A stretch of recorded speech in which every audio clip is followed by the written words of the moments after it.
O que um pensamento de terceira ordem tem a ver com os teus negócios? É o que a gente vai falar agora aqui.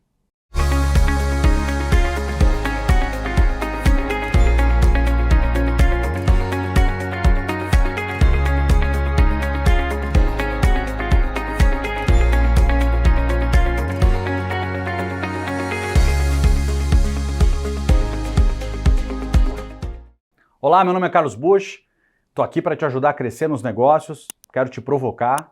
Como eu sempre digo, eu quero fazer você se arrepender de ter chegado nesse vídeo aqui. Você vai entender onde é que eu vou chegar.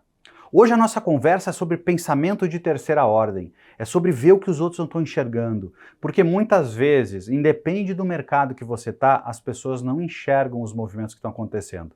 E quanto antes eu identificar os movimentos que estão acontecendo, antes eu vou poder agir. E eu quero te trazer algumas provocações sobre isso. A primeira provocação que eu quero te trazer tem a ver com Copa do Mundo, por exemplo. Você saberia me dizer por que o Catar decidiu hospedar uma Copa do Mundo? O porquê que o Catar foi escolhido a gente já sabe, isso é público, né? Mas por que o Catar quis uma Copa do Mundo? O que fez o Catar desejar a Copa do Mundo? O que fez o Catar, segundo informações de mercado, investir mais de R$1 trilhão para hospedar uma Copa do Mundo? O que? Por quê? Então vamos começar a pensar. Certamente você tem opiniões e todas as opiniões são verdadeiras, fazem parte. Ele quer melhorar a imagem mundialmente, quer aumentar o turismo, quer aumentar transações internacionais, quer desmistificar um pouco o impacto cultural. Tudo é válido, tudo é válido. Mas R$1 trilhão de reais dá para fazer outras coisas, né? Não seria uma Copa do Mundo que eu faria. Só que aí eu te faço uma pergunta. Será que eles não fizeram isso para ter uma empatia global maior, fazer com que todos nós conhecêssemos de uma maneira talvez positiva o Catar, que a gente tivesse mais conexão, que uma parcela grande de amigos nossos pelo menos tivessem visitado para voltar com uma abordagem menos distante, ou seja, a gente se sente um pouco mais próximo do Catar?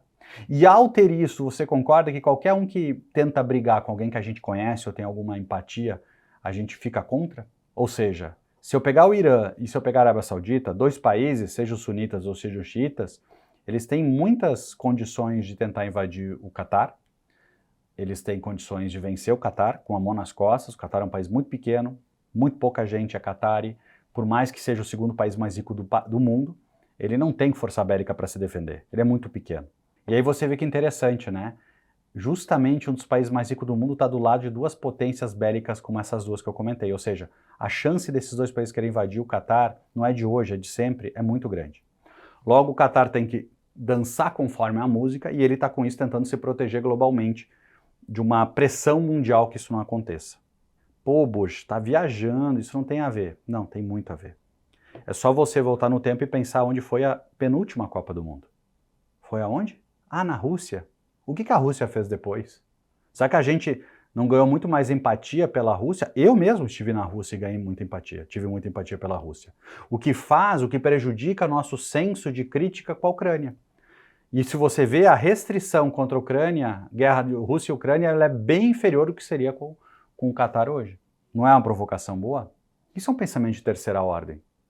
Eu posso levar N pensamentos de terceira ordem. Eu posso te fazer uma pergunta, por que uma Amazon compra uma empresa de robô que limpa a casa, chamada iRobot, por 1,7 bilhões de dólares? Por que a Amazon gasta 1,7 bilhões de dólares comprando uma empresa? Ela não comprou uma empresa que tem venda de cartucho de tinta todo dia, cápsula de café. Não, ela comprou uma empresa que vende robô, que praticamente ninguém compra nada depois que comprou esse robô. Esse robô, teoricamente, não tem percentuais de crescimento, por mais que tenha um mercado muito grande ainda, que justifique uma aquisição, porque teoricamente já pegou uma demanda reprimida muito grande, tem um mercado muito grande. Ou será que quando você instalou esse robozinho no seu celular, para quem tem, fica a dica, como eu já fiz, você deu condições que essa empresa coletasse todos os dados da sua casa e armazenasse para que a Amazon pudesse agora utilizar, porque ela não comprou uma empresa de robô, ela comprou uma empresa de robô com os dados da sua casa. Sabe se tem tapete, quantas cadeiras, tamanho a planta da tua casa, quantos metros quadrados tem, se tem mais de um andar, a área que mais suja, quantas cadeiras. E tem modelos que tem até a visão 3D da sua casa. Será que sabendo disso ela não pode vender mais? E se você voltar no tempo e olhar a Amazon, ela tem uma empresa de termostato. Por quê? É legal saber se você é friolento ou não em casa, de acordo com a temperatura que você está. Eu sei a temperatura de fora, que é pública. Se eu sei a temperatura na sua casa, interessante eu poder saber como é que você reage a temperaturas. Câmeras, campainhas inteligentes, Alexa, quanta coisa existe hoje para interação, para fazer com que a North Star Metric da Amazon sempre aconteça, aumento de recorrência com o cliente. E recorrência se aumenta com proximidade.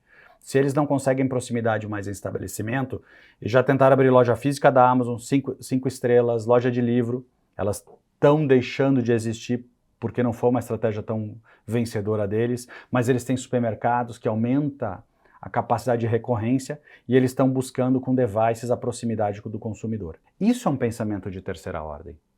Um pensamento de terceira ordem é eu te provocar que tu vende plano de saúde e te dizer que tu não vende plano de saúde. Tu atende empresas que têm funcionários. E se tu tem 500 contratos contigo hoje, tu tem 500 RHs que tu te relaciona. E para esses 500 RHs tu podia ter soluções que não são nada a ver com plano de saúde. Isso é pensamento de terceira ordem. Pensamento de terceira ordem é uma Netflix, quando vê que está ganhando mercado, ela saber que ela vai ter que produzir o filme dela, porque as grandes produtoras de vídeo não vão mais dar filme para ela. Ela já sabe que lá na frente ela ia pagar o preço. Por isso que ela começou a produzir filmes, House of Cards, assim por diante. Isso é o pensamento de terceira ordem. Qual o pensamento de terceira ordem do teu negócio? Eu estou pegando casos grandes porque são casos fáceis de todo mundo entender. Mas vamos pensar o que é caso de terceira ordem hoje em dia. Será que o mercadinho da esquina já não tem que estar olhando o crescimento de mercadinhos que ficam dentro de condomínios hoje em dia? Será que conveniência não é um fator importante? Será que o Mercado Livre, detendo hoje um marketplace da maior parte das pessoas, não pode ser um grande ofensor ou um ator protagonista de te ajudar no teu negócio? Eu não estou afirmando, eu só estou te provocando. Olha mais para o mercado. Tenta entender o que está atrás do que todo mundo está enxergando. Sempre presta atenção no próximo dominó, não nesse que está vindo. Espero ter te ajudado. Fique bem.